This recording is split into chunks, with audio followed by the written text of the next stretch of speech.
Start करते हैं हम नेक्स्ट टॉपिक देखते हैं ग्रेविटेशनल पोटेंशियल एनर्जी। अब तक हमने सारे टॉपिक्स कवर कर लिए, introduction, Kepler's law, universal law of gravitation, gravitational constant, acceleration due to gravity on the surface of the earth, above the surface, above on the height h and at a depth d। अगला topic है gravitational potential energy.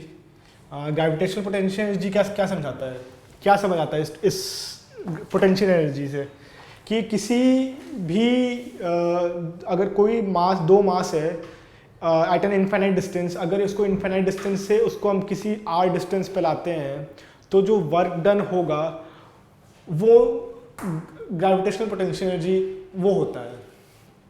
तो कैसे इसका, जैसे कोई एक मास m है, ये कैपिटल M ले लेते हैं, इसकी रेडियस r से कोई फ़र्क नहीं पड़ेगा, हाँ रेडियस r ले लेते हैं चलो। और जो डिस्टेंस है ये है r1, और ये m दूसरे एक पोजीशन पे, सेकंड पोजीशन पे जाता है, यहाँ से यहाँ चला जाता है। ये जो डिस्टेंस r2 है, ये भी ये m इनिशियल फाइनल, ठीक है, फाइनल। तो फोर्स की इक्वेशन क्या होती है, हम वर्क डन क्या होता है, फोर्स इनटू डिस्प्लेसमेंट, तो उसी से डिराइव करेंगे potential energy. F is equal to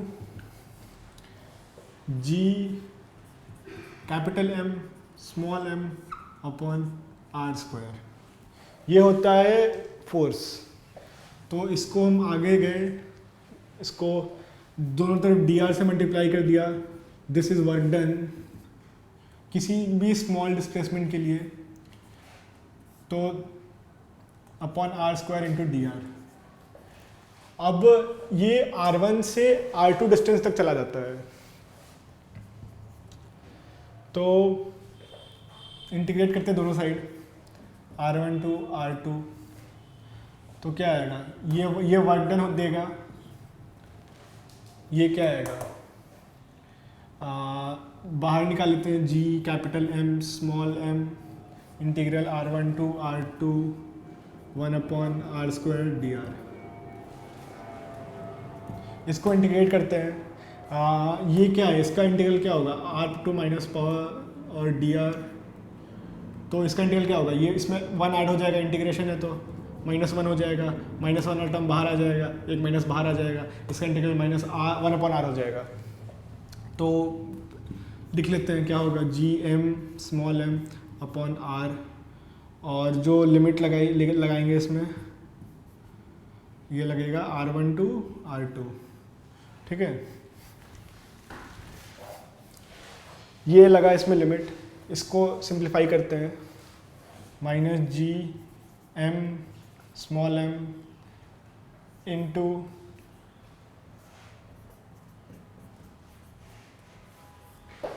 ये आया, ये आ जाएगा।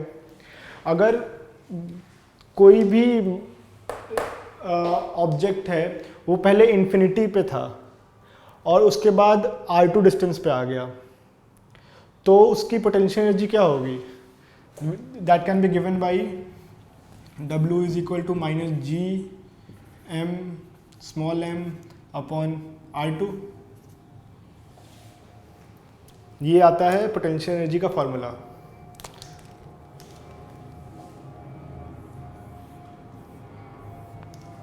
ठीक है, अब हम आगे देखते हैं। अगर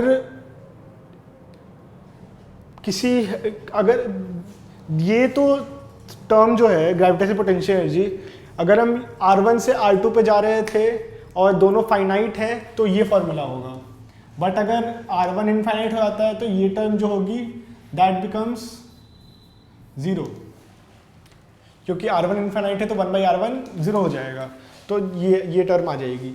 उसके बाद हम देखते हैं कि क्वेश्चन देखते हैं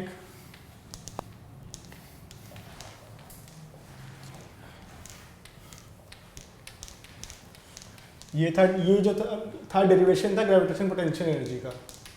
कि कोई भी ऑब्जेक्ट r1 डिस्टेंस से r2 डिस्टेंस पे शिफ्ट होता है तो what is the change in the potential energy of the system of both the particles. दोनों पार्टिकल को एक सिस्टम की तरह कंसिडर करते हैं। एक क्वेश्चन है, इसमें क्या दिया हुआ है कि 4 मास है,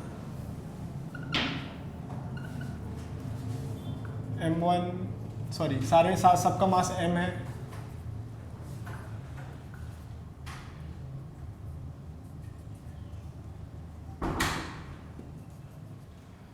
ठीक है। तो इस सिस्टम की पोटेंशियल एनर्जी क्या होगी? ये डिस्टेंस जो है ये L है, ठीक है। तो इस सिस्टम की पोटेंशियल एनर्जी क्या होगी ये बताना है हमें। तो इसमें ऐसे क्वेश्चंस को, जैसे अगर सिर्फ 2 मास होता लेट अस सपोज m, तो इन दोनों के वजह से इनकी पोटेंशियल एनर्जी क्या होगी? माइनस जी m यानी m square upon r is the distance between them, ठीक है। अगर 4 सिस्टम है, 4 पार्टिकल का एक सिस्टम है, तो हर पार्टिकल की वजह से एक दूसरे पार्टिकल पे जो पोटेंशियल एनर्जी लिखनी पड़ेगी। इस पार्टिकल की वजह से इस पे, या फिर इस पे लिखेंगे, फिर इस पे लिखेंगे, फिर इस पे लिखेंगे, फिर इसकी वजह से इस पे लिखेंगे और इस पे लिखेंगे, क्योंकि ये वाला तो ऑलरेडी कंसिडर कर चुके हैं हम। उसके बाद उसके बाद वाले केस में इसकी वजह से इस पे सिर्फ देखेंगे, क्योंकि ये और ये वाला लास्ट केस में कंसिडर किया, और ये ऑलरेडी हम कंसिडर कर चुके हैं। ये दोनों कंसिडर कर चुके हैं, तो सिर्फ ये वाला लिखेंगे। तो इस सिस्टम की पोटेंशियल एनर्जी देखते हैं क्या होगी।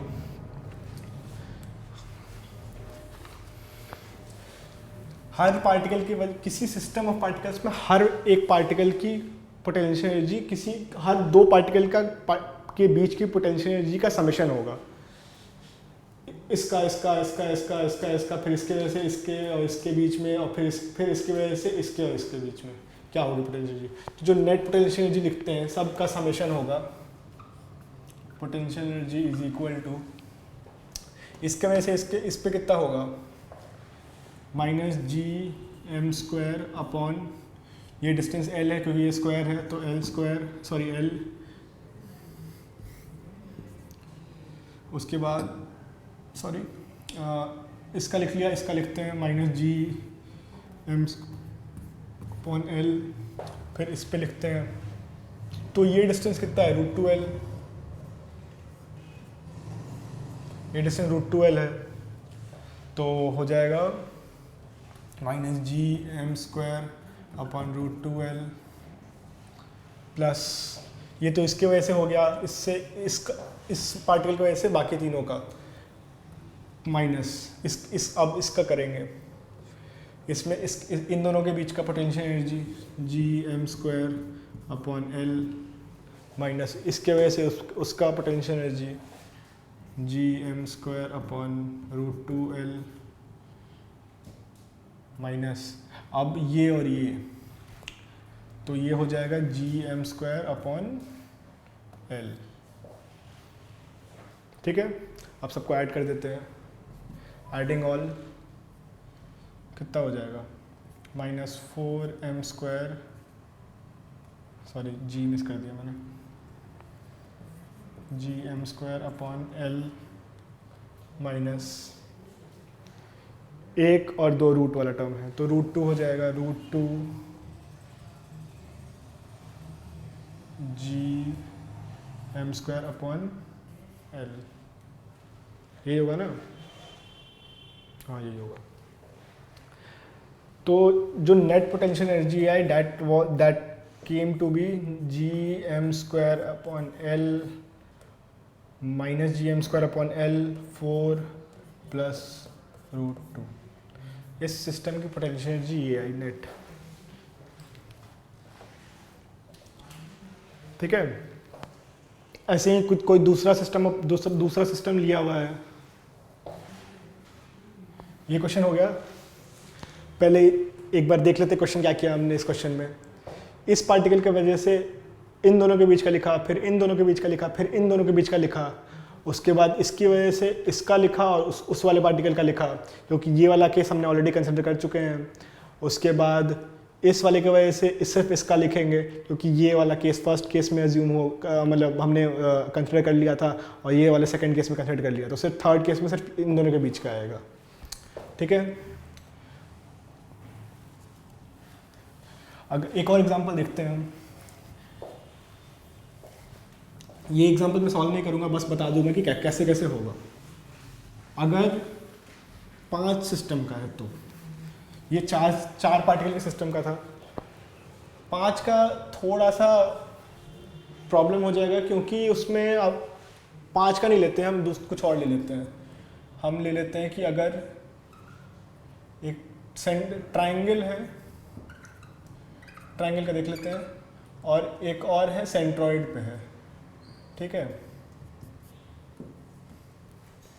तो इस केस में क्या करेंगे हम, इसके वजह से तीनों का, ठीक है, इसके वजह से ये वाला और ये वाला कंसिडर कर लिया हमने, फिर इसके वजह से इसका देखेंगे, इसका देखेंगे, उसके बाद इसकी वजह से हम इसका देखेंगे कि ये वाला चीज़ हमने कंसिडर कर लिया ऑलरेडी, इसके वजह से इस पे हो ही गया है, इस पे हो ही गया है, इस पे हो ही गया है, तो ये क्वेश्चन ऐसे हो जाएगा। ठीक है, तो we are done with gravitational potential energy. ठीक है, इसमें अब हम नेक्स्ट टॉपिक पढ़ेंगे स्केप स्पीड। स्केप स्पीड पढ़ेंगे। स्केप स्पीड क्या होता है, स्केप स्पीड से क्या समझ में आता है? स्केप स्पीड जो वो वेलोसिटी है जिससे हम किसी भी स्टोन या किसी भी ऑब्जेक्ट को ऊपर की तरफ फेंकेंगे तो जो बॉल या फिर स्टोन है वो अर्थ के ग्रेविटेशनल फील्ड को छोड़ के बाहर चला जाएगा। तो देखते हैं इसमें एक केस और, ग्रेविटेशनल पोटेंशियल में एक चीज़ और हम देखते हैं। अगर कोई भी ऑब्जेक्ट है अर्थ के सरफेस पे, तो हम उसको कैसे हम ये करते हैं, अर्थ का मास me है, ये re है, तो जो पोटेंशियल एनर्जी होगा क्या होगा, g minus g m e, इसका मास m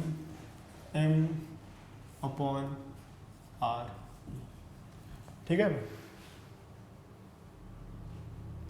सही है, ये इसकी पोटेंशियल एनर्जी हो जाएगी। अगर हम कुछ दूसरा, अगर हम ये इसकी पोटेंशियल एनर्जी हो जाएगी। ठीक है, अगर सरफेस ऑफ अर्थ पे ये हुआ तो, ठीक है, अब हम देखते हैं कि अगर इसको हम दूसरे टर्म में लिख सकते हैं, इसको हम लिख सकते हैं g अपॉन re, नहीं क्या होता था, F इज इक्वल टू होता था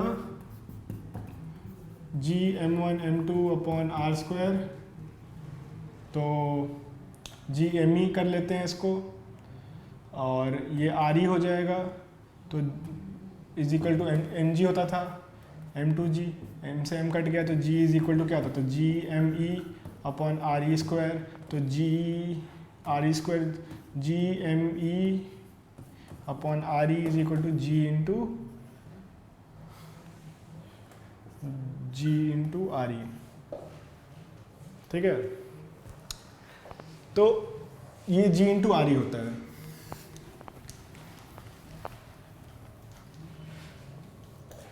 तो हम पोटेंशियल एनर्जी का एक चीज़ और देखते हैं, this is mgh, change in potential energy. अगर किसी भी ऑब्जेक्ट को हम यहाँ से उठा के अगर हम यहाँ तक लेके चले जाते हैं तो चेंज जो आता है पोटेंशियल एनर्जी में वो कितना होता है, दैट इज mgh। h बहुत छोटा है r से, ये हमने पढ़ा होगा वर्क पावर एनर्जी में, ये वाला ये फॉर्मूला। तो ये कहाँ से आता है ये भी देखते हैं हम। तो अगर हम इसको अगर चेंज ये पोटेंशियल एनर्जी इस पॉइंट पे थी, अगर हम h हाइट पे चले गए तो g me minus g me m upon re, या इसको हम ऐसे लिख देते हैं, एम जी के टर्म लिख देते हैं, this becomes M G are e, ठीक है। और अगर हम हाइट एच पे चले गए तो this becomes M G are E plus H. तो जो P E one P E two, तो जो डिफरेंस हो गया delta P E is equal to जो net change in potential energy work done due to gravity, this is work done due to gravity जो हम पढ़ते हैं वर्क पर एनर्जी में। तो जो चेंज आएगा that will be m g h, एक माइनस यहाँ होगा, ठीक है। This comes m g h, minus होता है क्योंकि ये माइनस होगा, ये माइनस होगा, तो माइनस ये वर्क डन हमेशा, वर्क डन टू ग्रेविटी हमेशा निगेटिव आता है क्योंकि हम यहाँ से एच हाइट तक गए, तो जो work done due to gravity आया वो माइनस एम जी एच आया। ये फॉर्मूला यहाँ से डिराइव होता है ग्रेविटेशन से। अब हम देखते हैं एस्केप वेलोसिटी।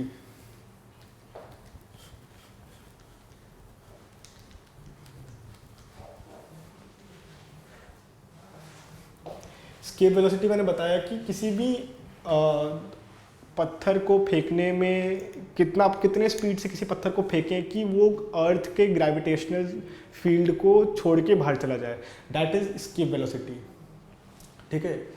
तो अगर हम देखते हैं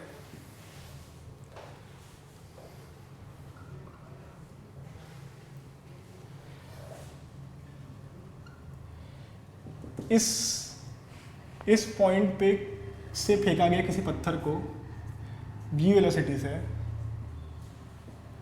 ठीक है, तो वो अर्थ के ग्रेविटेशनल फील्ड को स्केप कर जाएगा, ठीक है। ये निकालना है हमें कि कितने वेलोसिटी से फेंका गया कि वो अर्थ के जो ग्रेविटेशनल फील्ड है उसको क्रॉस करके बाहर चला गया, ये निकालना है हमें। तो हम देखते हैं कैसे निकलेगा ये क्वेश्चन। ये इस पॉइंट पे इसकी इस सिस्टम की एनर्जी कितनी होगी, टोटल एनर्जी कितनी होगी, 1/2 mv स्क्वायर, mv स्क्वायर से v से वेलोसिटी से फेंका गया, इसका मास m है, ठीक है, और इसका मास m है me अर्थ, तो minus g me m upon r e, ठीक है। ये इस पॉइंट पे टोटल एनर्जी ये है। अगर ये यहाँ पे चला जाता है इनफाइनाइट डिस्टेंस पे और अर्थ की ग्रेविटेशनल फील्ड को क्रॉस कर जाता है, तो जो एनर्जी वहाँ पे एनर्जी लिखेंगे अगर, तो क्या होगा, ये वी स्केप ई मान लेते हैं, वी स्केप को वी ई मान लेते हैं, यहाँ पे वेलोसिटी वी हो गई, we final.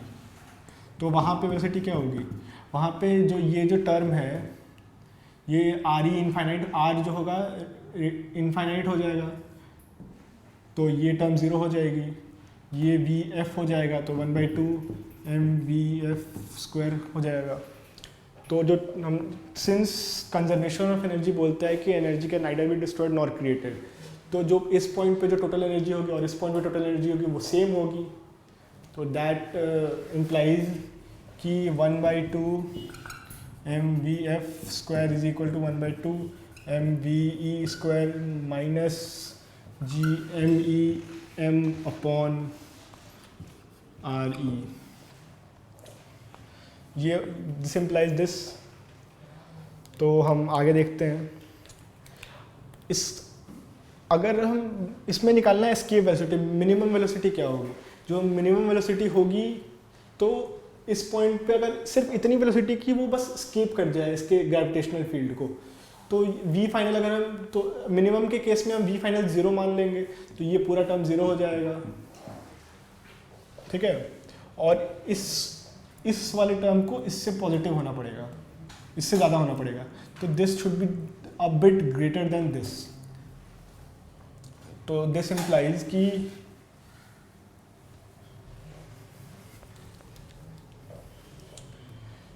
One by two m v e square minus g m e m upon r e should be greater than equal to 0, ठीक है। दिस इम्प्लाइज कि g m e upon m by r e should be less than equals to 1/2 m v e square. M और m cancel हो गया.